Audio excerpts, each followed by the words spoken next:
Let's start with the 15-minute time frame in Nifty future. So today's trade was, which was shared on our channel, was if two closes below was touching VWAP, a good shot or a scalp shot below two close for a new low, but that did not really happen. This was a visual reference for that particular trade. Day low was not broken, and though in our case day high was broken, so I did not really want to give a buy trade, but a buy trade above 2 would have been like a 40-50 point trade.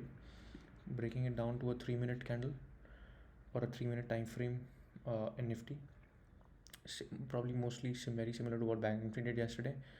Created a volume candle here which made a high, and then it after probably 12 o'clock it came near that candle but did not break the low.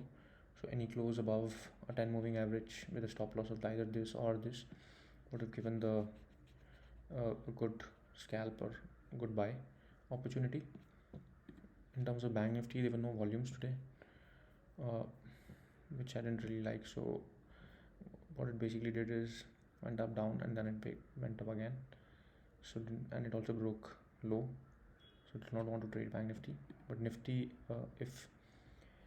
if I was not really biased in terms of not being bullish, I could have given the buy above 2 trade instead of sell below 2 trade, and could have easily captured a scalp buy, which was a scalp sell in our analysis.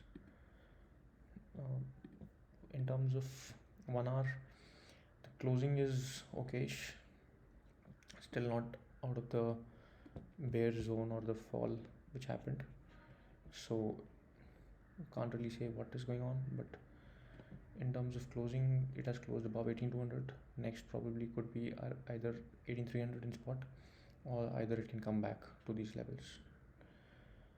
Thank you.